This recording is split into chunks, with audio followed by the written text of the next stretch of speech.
Efésios 4,17. Diz assim a palavra do Senhor. E digo isto e testifico no Senhor, para que não andeis mais como andam também os outros gentios, na vaidade da sua mente, entenebrecidos no entendimento, separados da vida de Deus, pela ignorância que há neles, pela dureza do seu coração, os quais, havendo perdido todo sentimento, se entregaram à dissolução, para com avidez cometerem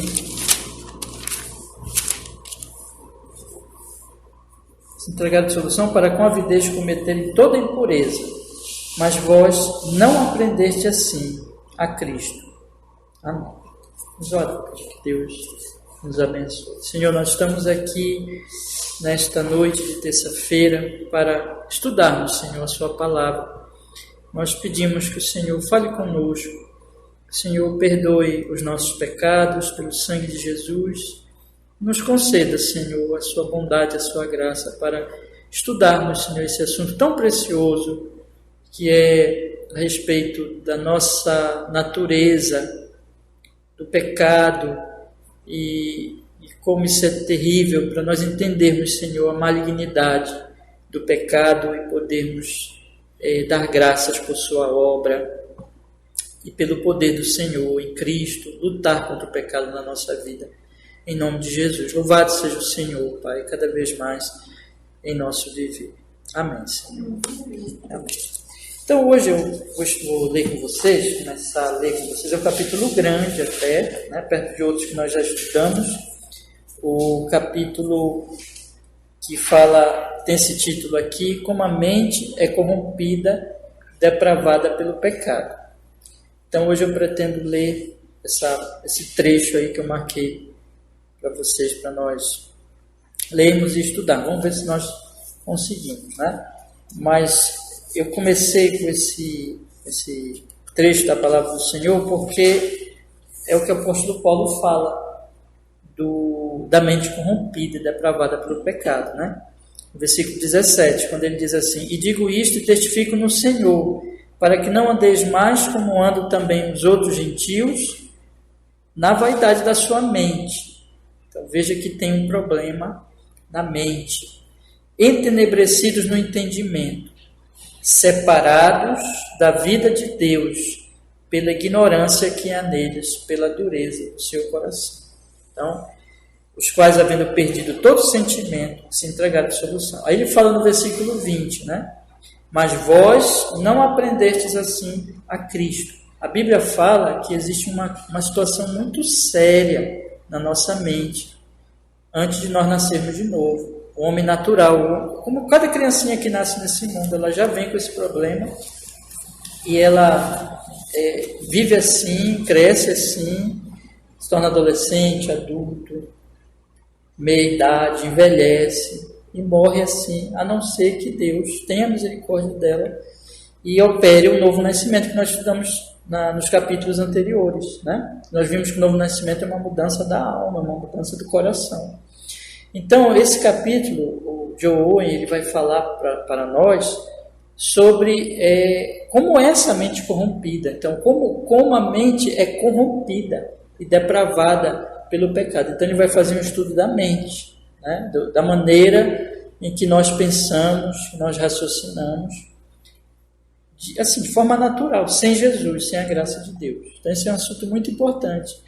Quando nós entendemos isso, nós podemos primeiro, aplicar na nossa vida, observar se nós já fomos transformados e, sendo transformados, notar também que nós precisamos lutar contra o pecado, porque o pecado é isso aqui que nós vamos ver.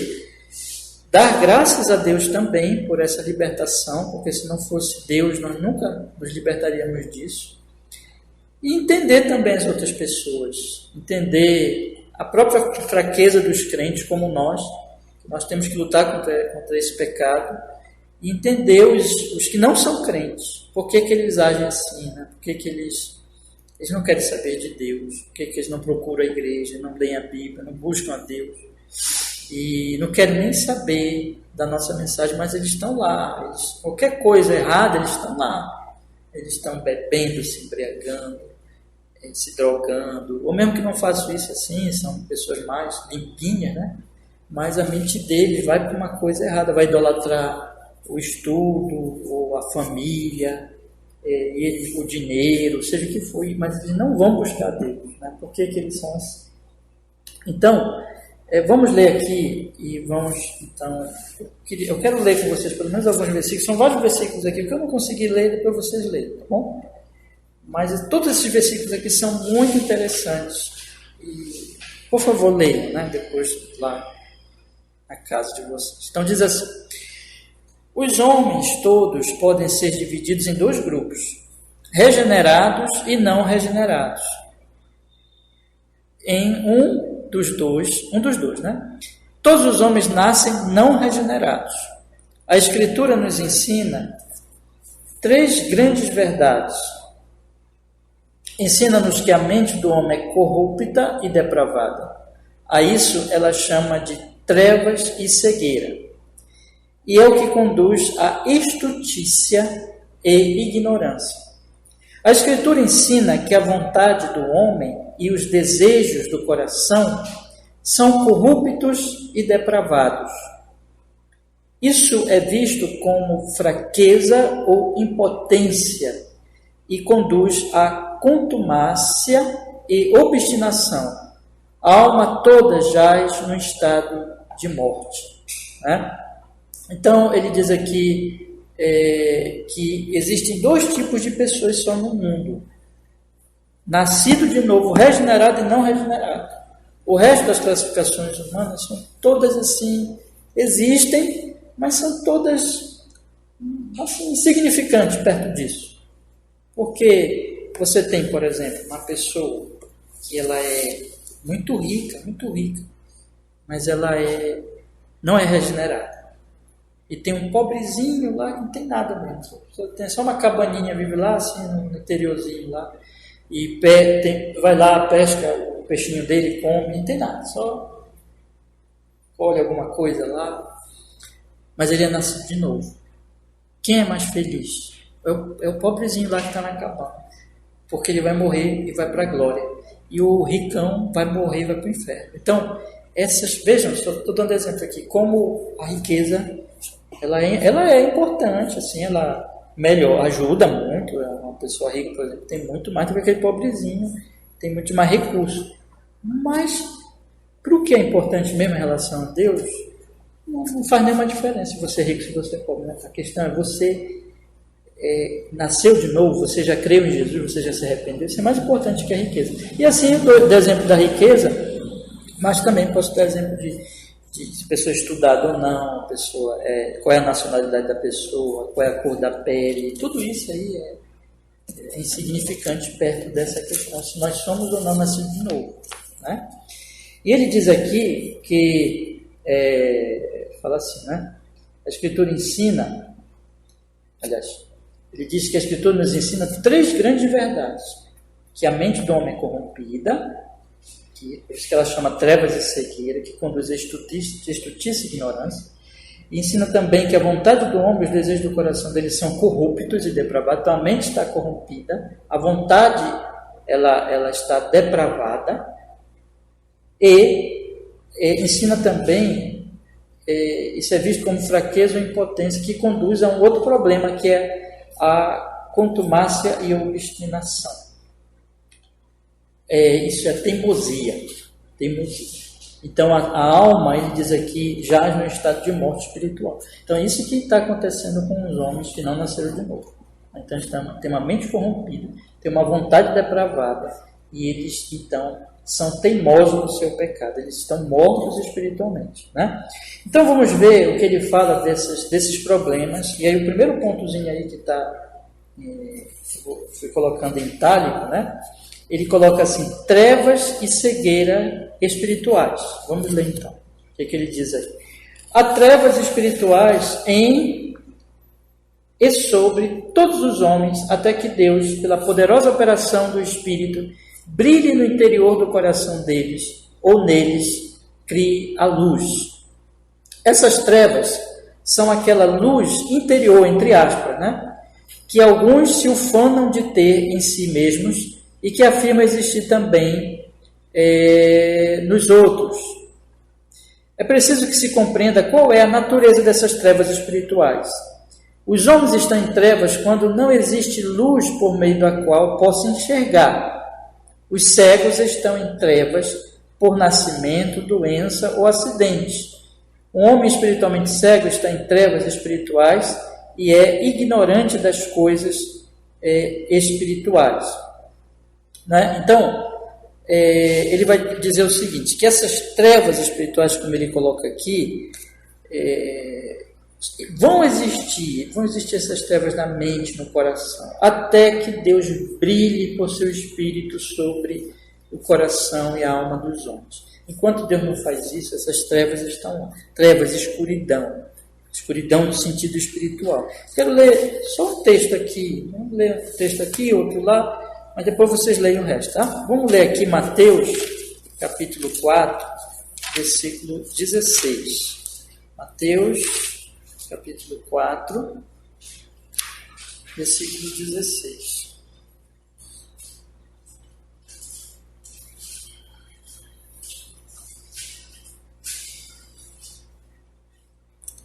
O povo que estava assentado em trevas viu uma grande luz, e aos que estavam assentados na região da sombra da morte, a luz raiou. Então, isso quando Jesus veio, né? As pessoas precisavam da luz, mas elas mesmas estavam em profundas trevas espirituais. Né?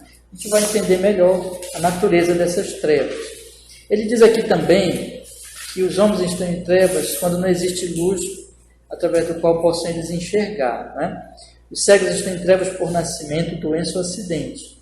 Um homem espiritualmente cego está em trevas espirituais e é ignorante nas coisas espirituais. Aí ele vai falar agora que existem as trevas exteriores e interiores. Nós vamos entender o que é isso. Vamos lá, continuar lendo aí o livro. Então ele diz assim, há trevas exteriores sobre os homens e trevas interiores nos homens. Há trevas exteriores quando os homens não dispõem daquela luz pela qual são capazes de enxergar. Desse modo, as trevas espirituais exteriores estão sobre os homens quando nada há que lhes ilumine quanto a Deus e as coisas espirituais. A tarefa do Espírito Santo é dissipar essas trevas enviando a luz do Evangelho. Então, nós temos primeiro as trevas exteriores que acontecem, então, na vida dos homens, naturalmente, né? Bom, nós observamos aí que essas trevas, elas não são trevas no sentido físico, não são trevas no sentido daquilo que nós apagamos a luz aqui, vai ficar tudo trevas, não é nesse sentido, mas é trevas no sentido, como ele coloca aqui, em relação, olha só, a Deus e as coisas espirituais. Por exemplo, o que ele está falando aqui, só para nós entendermos. Quem é Deus? Como é Deus? Existe Deus? E se Deus existe, Ele tem uma vontade para a minha vida, Ele tem um plano para a minha vida. Né?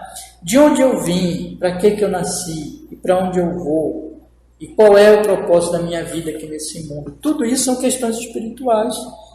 E que os homens, eles estão em trevas, eles não conhecem a Deus, eles não conhecem o porquê que acontece, porquê que o mundo é assim, qual é o propósito da vida deles, eles não sabem nada sobre o céu e o inferno, o que vem depois, eles não sabem nada, eles estão em trevas, eles estão em profunda ignorância espiritual.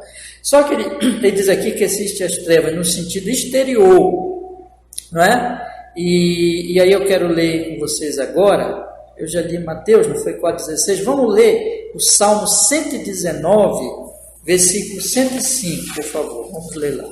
Salmo 119, versículo 105. Diz assim a palavra do Senhor. Esse versículo é conhecidíssimo, né?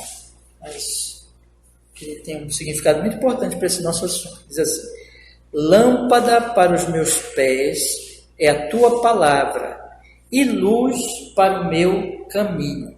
Então, a palavra de Deus é a lâmpada, a palavra de Deus é a luz. Isso é muito importante nós entendermos. Significa que a comparação que a Bíblia está fazendo aqui, e em outros momentos comparando a verdade de Deus, o Evangelho, a palavra, com a luz, né? É exatamente isso, é comparar o sol, a luz do sol, a luz de uma lâmpada, com a verdade da palavra de Deus. Ou seja, quando está de dia, está tudo claro, tudo claro. Quando está de noite, se tem a lua, ainda tem bastante claridade, né? Mas se não tiver o sol nem a lua, e nós tivermos, por exemplo, uma mata fechada, né? Ou nós tivermos assim, num quarto fechado, sem a lâmpada, sem nada, nós não sabemos o que está em volta de nós e nós podemos tropeçar e cair.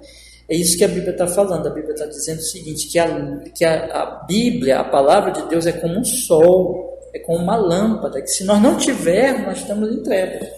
Então é a lâmpada que revela quem é Deus, para que eu existo, o que aconteceu com o mundo, para onde eu vou, revela o Salvador, revela tudo isso. Então, se eu não tiver essa lâmpada, eu estou em trevas. E os homens, eles estão em trevas sem a lâmpada, né? Talvez nós não paremos para pensar nisso, porque nós já temos, por exemplo, no nosso país, apesar de todas as dificuldades, que o cristianismo aqui já chegou com muitos problemas, e nós temos muito paganismo, muito erro no Brasil, mas nós temos muita da verdade já no Brasil. As pessoas já ouviram falar de Jesus, muitas delas, né? Já, mesmo que não tenham uma compreensão, né? Por causa do outro problema que eu vou mostrar agora para vocês, mas elas já ouviram falar de Cristo em algum sentido, todo mundo tem uma Bíblia, sabe? Elas já ouviram alguma coisa sobre Deus, então elas têm alguma compreensão sobre Deus, assim, por mínima que seja. Agora vocês imaginem como eram os gregos lá da antiguidade, como eram os egípcios, aqueles povos pagãos, em que não sabiam nada, como é uma nação onde nunca chegou uma Bíblia, onde nunca ninguém falou de Deus, falou de Cristo. Eles estão em trevas totais, entendeu? Então, por mais problemático que seja o nosso país, mas as pessoas já saberem alguma coisa sobre Jesus já é uma grande coisa, já faz toda a diferença, né? É isso que ele está falando. Ele está falando de que é preciso chegar à Bíblia, à palavra, o Evangelho. Me entenda, eu não estou dizendo aqui que o Brasil está bom, não, está bom. E que o cristianismo aqui é excelente, não é, né? Então, mas eu estou falando que pelo menos o mínimo as pessoas conhecem, e isso faz diferença. Então, vocês já pensaram se nós nunca tivéssemos ouvido falar de Jesus? Nada. Se nós nunca tivéssemos lido a Bíblia, nem tido contato com a Bíblia, nós estaríamos em profundas trevas nesse sentido. Então, tudo que está em volta, se não for a Bíblia, se não for a pregação do Evangelho, tudo que está em volta de nós são trevas. Porque o que tem no mundo? A religião do mundo, o que é? Trevas. Né? Tudo que os homens pensam sobre Deus, eles vão criar ídolos. Qualquer religião antiga, é um monte de ídolo. Hoje, no secularismo que nós vivemos, em que as pessoas, muitas delas não creem em Deus, não creem em nenhum tipo de Deus, se dizem ateias, as pessoas vão adorar todo tipo de coisa, mas ninguém quer saber de Deus. Então, se não for a palavra, nós estamos em trevas. O que acontece? Agora, vamos colocar assim, o que acontece até mesmo com igrejas? E eu falei agora, né, que o cristianismo tem problemas, mas tem alguma coisa sobre Cristo, mas agora vamos colocar de uma outra maneira para ilustrar mais isso aqui. O que acontece com igrejas que a Bíblia vai sendo abandonada? Vocês sabem o que acontece, né? Igrejas que o pastor já não abre mais a Bíblia, não explica mais a Bíblia, e já começa a falar coisa da cabeça dele. O que vai acontecendo com ele e com as pessoas que estão ali? Elas vão entrando em quê? Em trevas. Elas vão ficando ignorantes sobre Deus. Então, essas trevas exteriores, se não tiver a lâmpada brilhando, a lâmpada da palavra, da pregação do Evangelho, É isso que ele está falando aqui, que as pessoas não vão conhecer, elas vão estar em profunda ignorância. Então, por isso que a Bíblia está dizendo aqui, lâmpada para os meus pés é a tua palavra e luz para o meu caminho. Então, a Bíblia, irmãos, assim, é de uma importância fundamental. E ele diz aqui, assim, de uma maneira bem interessante, quando ele diz assim, a tarefa do Espírito Santo é dissipar essas trevas, enviando luz do Evangelho. Aí eu quero ler mais um versículo com vocês. Atos capítulo 13, versículo 2. Vamos ler lá, por favor. Atos capítulo 13, versículo 2.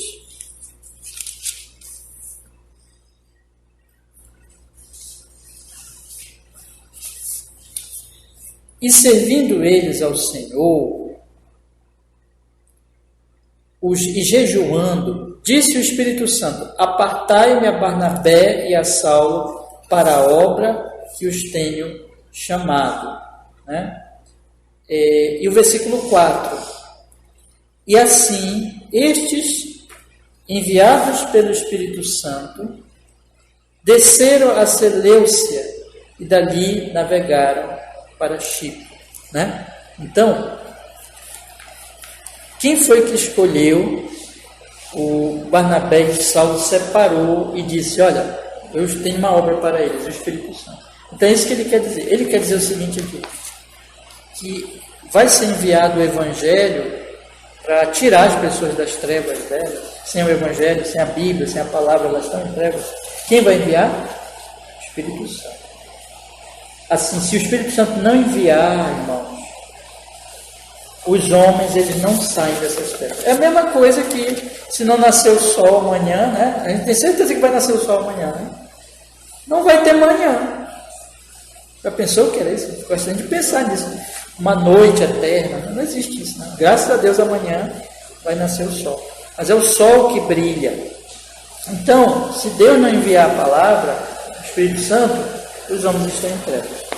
Ok, vamos ver agora sobre as trevas interiores.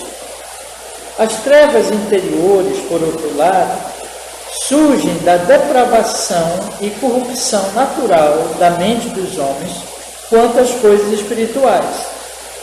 A mente humana é depravada e corrompida nas coisas naturais, civis, políticas e morais, assim como também nas coisas que são espirituais, celestiais e evangélicas.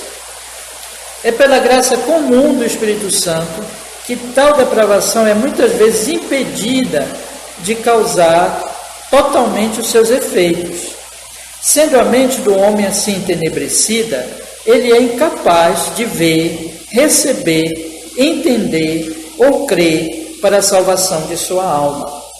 As coisas espirituais ou os mistérios do Evangelho não podem trazer a salvação sem que o Espírito Santo crie primeiro no interior da alma uma nova luz pela qual possam ver e receber essas coisas.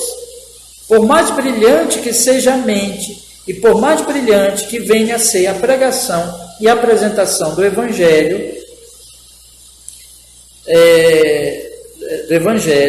todavia, sem que o Espírito Santo crie essa luz nos homens, eles não podem receber, compreender e concordar com as verdades pregadas e assim não serão conduzidos à salvação. Assim, o não regenerado anda na vaidade dos seus próprios pensamentos, foi esse texto que nós lemos no início, Efésios 4,17. A inclinação natural da mente não regenerada é buscar aquelas coisas que não podem trazer satisfação. É uma mente instável. O entendimento não regenerado está entenebrecido e não pode julgar apropriadamente as coisas. O coração não regenerado é cego. Na Escritura, o coração também inclui a vontade. A luz é recebida pela mente, aplicada pelo entendimento e usada pelo coração. Caso a luz que em ti há sejam trevas, disse Jesus, que grandes trevas serão. Então o que ele está falando aqui é o seguinte, nós falamos assim, tem que ter o sol, tem que ter a lâmpada. Mas o que vai acontecer, irmãos, é que o problema do homem não é só externo, o problema do homem é interno. Então a depravação do homem, ela atingiu a mente dele, de maneira que ele não quer saber do que é bom, e ele vai rejeitar quando o sol brilhar sobre ele. Ele vai rejeitar quando a lâmpada acender brilhar a sua luz sobre ele. Vai rejeitar. Ele coloca aqui uma coisa muito interessante, que ele diz assim, a mente humana é depravada e corrompida nas coisas naturais, civis, políticas e morais. Então a mente humana, ela tende sempre nas coisas naturais, no que é civil e político, no que tem a ver com a sociedade, as leis, a política, todas as relações sociais e tudo que tem a ver com a moralidade, a nossa mente, ela é corrompida, ela tende para o que é ruim, ela tende para o que não presta. Né? Então, ela tende para a fazer uma política suja, ela tende a ser imoral, ela tende a ser má, a prejudicar o próximo, a matar, destruir, odiar. Tende só porque não presta. E ele coloca aqui que a graça comum, eu já falei algumas vezes aqui na igreja, esse termo, graça comum, é a graça de Deus geral. Por exemplo, essa chuva que está caindo agora, é graça comum ou graça especial? O que vocês acham? Comum, porque está caindo a chuva sobre crentes e não crentes. A graça comum é aquela graça que Deus dá para todos. Não importa se você ama Ele ou não, Ele dá para você. A chuva que cai. Então, a graça comum de respeito a tudo que Deus dá, todas as bênçãos que Ele dá aos homens em geral. E uma dessas bênçãos, irmãos, é o que o João fala aqui, diz assim, né? A graça comum do Espírito Santo, porque toda a graça comum vem do Espírito Santo, que tal depravação é muitas vezes impedida de causar totalmente os seus efeitos. Por exemplo, vocês já pensaram se não tivesse o governo no Brasil? Seria impossível. O governo tem muitos problemas, o governo é ruim, política é ruim, o pessoal fala, né? Política é coisa ruim. Não, isso não é assim não, o governo é bom. Por mais defeituoso que ele seja, ele é bom, e isso é graça comum. Porque o governo, ele permite, por exemplo, que nós tenhamos na rua e que, com todos os problemas dele, tenham leis, que nós sejamos protegidos, que de vez em quando passa, pode até demorar, mas de vez em quando passa a viatura da polícia, né? Tem lei, tem bandido, tem criminoso, tem tudo isso. Mas é contido. Senão a vida seria impossível nós sairmos na rua. Então a graça comum, ela é essa bênção geral. Mas, irmãos, existe a graça especial. A mente do homem entenebrecida, ela é incapaz de receber o Evangelho. Então eu falei assim, os povos pagãos não têm o Evangelho, eles têm trevas exteriores. Mas muitos povos, muitas nações receberam o Evangelho e a maioria do seu povo não quer saber de Deus. Por exemplo, o Brasil. O Brasil é uma nação que, mesmo com as igrejas, o cristianismo e as igrejas têm muitos problemas, mas tem a pregação do Evangelho aqui, né? Por mais raro que seja, às vezes é difícil, o verdadeiro Evangelho, mas tem. E o povo não quer saber. As pessoas não querem saber, né? Então, a cegueira é interna, ele rejeita a luz de Deus. E ele coloca assim uma coisa bem interessante, né? Ele diz assim, que a inclinação natural da mente é buscar aquelas coisas que não podem trazer satisfação. É interessante o homem. Então, ele em vez de buscar Deus, que vai dar profunda alegria para ele, paz, alegria, esperança, segurança, ele vai buscar a bebedeira, as drogas, só para dar exemplo, né? Tudo que não presta. Ele vai buscar aquilo que não satisfaz. Ele tem uma mente instável. Eu ler esse texto aqui com vocês. Está em Provérbios. Vamos ler aqui, por favor. Provérbios 7, 11 e 12. Provérbios 7, 11 e 12. Diz assim a palavra do Senhor. Provérbios 7,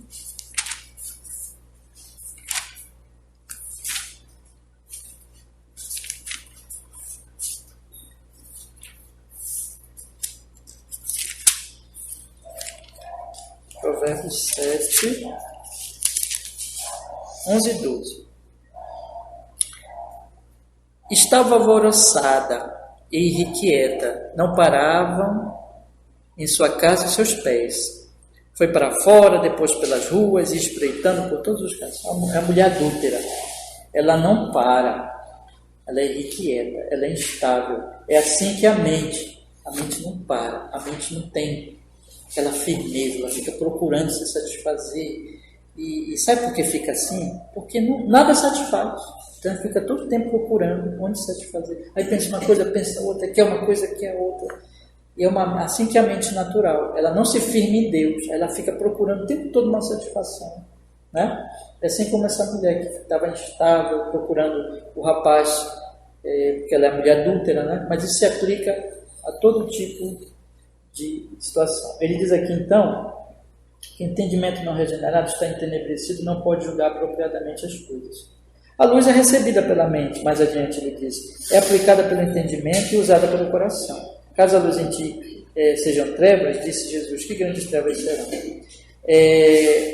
O coração não regenerado é cego, ele diz, na Escritura o coração também inclui a vontade. Então o coração não quer saber de Deus, a vontade ela está escravizada e essa pessoa então ela vai rejeitar Deus. Vamos continuar lendo aqui. Há 3 coisas encontradas entre os crentes que procedem da futilidade natural da mente em sua condição depravada. Ele está falando dos crentes, né? Que os crentes, mesmo regenerados, eles têm ainda uma natureza que eles têm que lutar contra ela e que tem que estar consciente desses problemas para poder enfrentar isso. Então, ele diz aqui que há 3 coisas encontradas entre os crentes que procedem da futilidade natural da mente em sua condição depravada. Primeiramente, ela faz o crente hesitar e ser instável e inconstante nos sagrados deveres de meditar, orar e ouvir a palavra. A mente se dispersa, fica distraída por muitos pensamentos mundanos. Em segundo lugar, essa instabilidade causa o desvio dos crentes, fazendo-os se conformar ao mundo, aos seus hábitos e costumes que são vãos e tolos. E em terceiro lugar, essa futilidade da mente engana os crentes, levando-os a suprir a carne e a concupiscência da carne. Ela pode levar, e geralmente leva mesmo, à autoindulgência. Então, tem esses 3 problemas que nós crentes precisamos estar conscientes. São 3 problemas que vêm da nossa natureza pecaminosa natural, né? Não ler a Bíblia, não orar, não meditar. Primeiro, a mente fica dispersa, não se firma ali para meditar nas coisas de Deus, tem dificuldades. Depois, vai se conformar com o mundo, com os hábitos do mundo. Terceiro lugar, suprir a carne. Suprir a carne. Então, não combater a carne, mas suprir a carne. Deixar o pecado dominar. Então, nós temos que ter cuidado com isso, meus irmãos. Então, essas 3 coisas, tá? Deixar de orar, deixar de buscar Deus, deixar de buscar a luz. Não estou falando que a palavra é luz, né? E os crentes, a nossa natureza pecaminosa, ela tende a não... Ela nos tenta não ler a Bíblia, não orar, não buscar Deus, a não levar a sério o culto, ela não nos firmar nossa mente nas coisas de Deus. E aí, nos fazer conformar com o mundo, com o pensamento do mundo. E aí também alimentar a carne e nos levar à autoindulgência, a nós nos acostumarmos e nos desculparmos nos nossos pecados. Isso é errado. Nós temos que estar atentos a isso, a essa coisa que é do pecado, e temos que lutar contra isso. Então, nossa determinação deve ser o quê? Buscarmos ao Senhor, meditarmos na sua palavra. É daí que vem a santificação, né? Renovarmos a nossa mente pela palavra, não pensarmos igual ao mundo e também não nutrirmos a carne, mas mortificarmos a carne. Mais na frente aí, outros capítulos, nós vamos falar mais sobre isso. Mas aqui ele já diz, o remédio para essa mente corrompida. Vamos ler aqui. Vamos lá. Para prevalecermos contra essa mentalidade corrupta e fútil, temos de fixar nossa mente e desejos nas coisas espirituais que o Espírito Santo nos mostra. Mas ao fixarmos nossa mente nas coisas espirituais, precisamos vigiar para que não caia em pensamentos e ideias tolas e vãs e inúteis. Temos de adquirir o hábito de meditar sobre as santas coisas espirituais. Temos de estar humilhados ao entendermos quão tola e fútil é a nossa mente quando entregue a si mesma. Então vamos ler aqui mais um texto, por favor. Colossenses 3:2. Abram lá sua Bíblia comigo, por favor. Colossenses 3:2.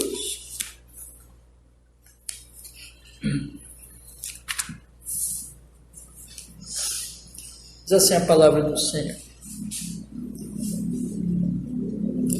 Vamos ler 1 e o 2.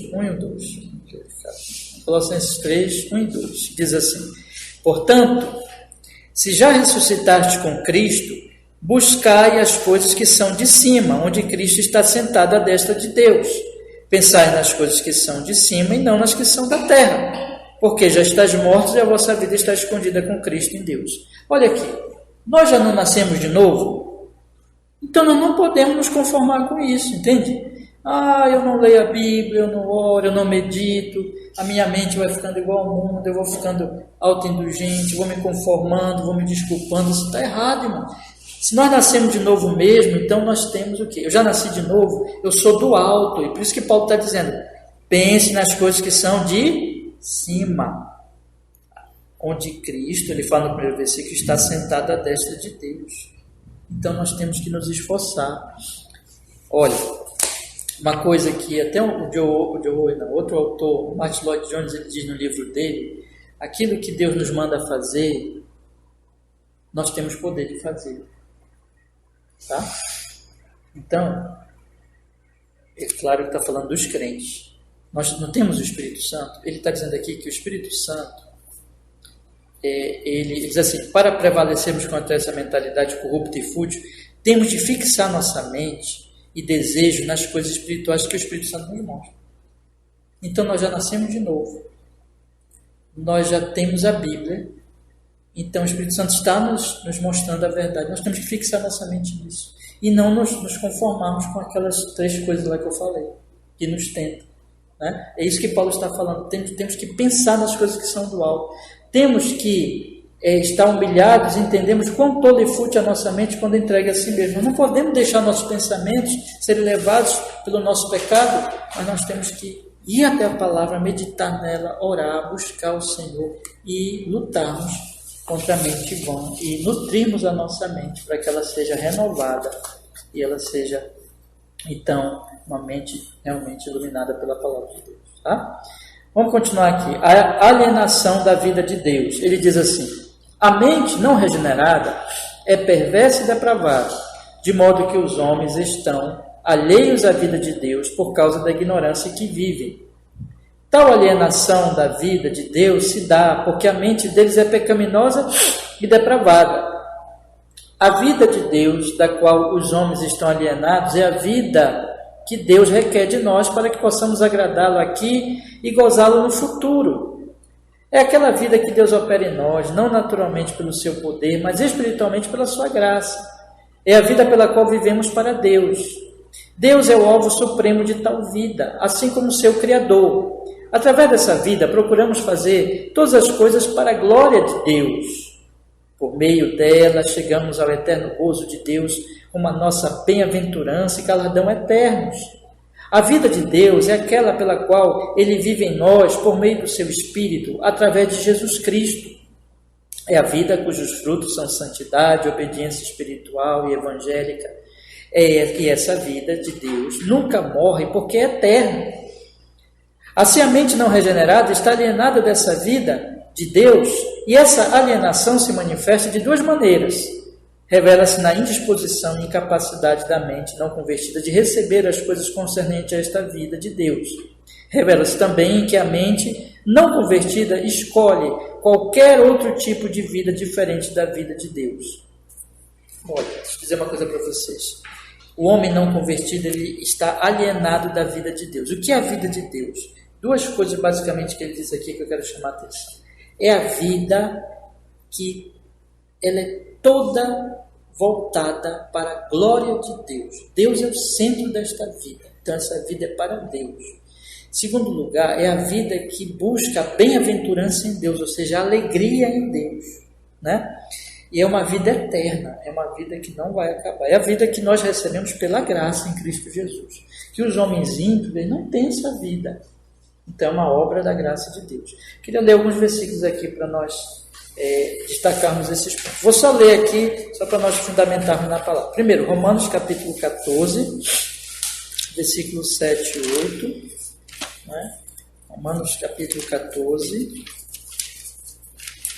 versículos 7 e 8, que diz assim, Romanos 14, 7 e 8. Porque nenhum de nós vive para si, e nenhum morre para si. Porque se vivemos, para o Senhor vivemos. Se morremos, para o Senhor morremos. De sorte que ou vivamos ou morramos, somos do Senhor. Então veja, vida e morte é para o Senhor. Porque quando a gente vive para o Senhor. Quando a gente morre, continua para o Senhor. Porque os que morrem em Cristo estão em Cristo, né? Eles estão só esperando a ressurreição. Então essa é a vida de Deus, tá? É uma vida que encontra bem-aventurança e galardão em Deus. Outro versículo agora, Gênesis 15, 1. Lá no início da Bíblia agora. Gênesis 15, 1.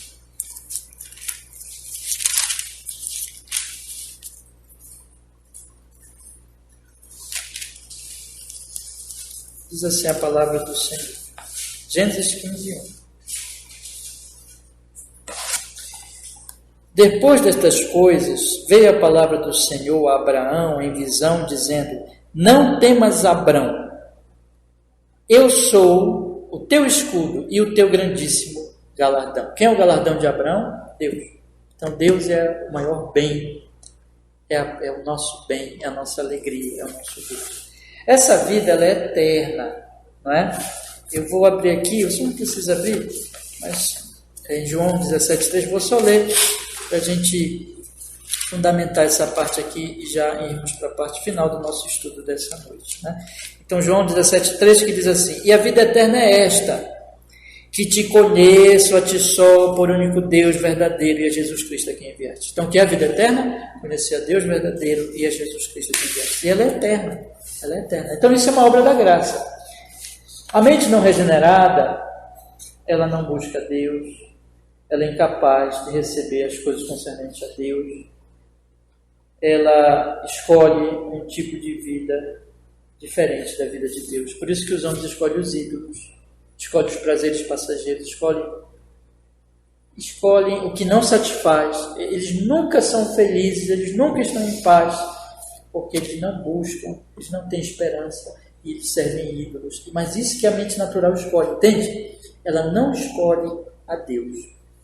E o último ponto agora do nosso estudo, irmãos, que é o homem natural e o homem espiritual. Na semana que vem nós vamos continuar, se Deus quiser. Ele diz assim: ainda que a mente não regenerada seja altamente instruída e talentosa, não obstante, é totalmente incapaz de aceitar e discernir espiritualmente aquelas coisas necessárias à sua eterna salvação. Ela não responderá à pregação do Evangelho até que seja renovada, iluminada e a isso capacitada pelo Espírito Santo. O homem natural não aceita as coisas do Espírito de Deus porque eles são loucura e não pode entendê-las porque elas se discernem espiritualmente. O assunto desse versículo é o homem natural. O homem natural é exatamente exatamente o oposto, do homem espiritual, de 1 Coríntios, né? Está lá 15:44. Continua falando assim. Paulo nos diz que o primeiro Adão foi feito alma vivente, o último Adão, o espírito vivificante, 1 Coríntios 15:45.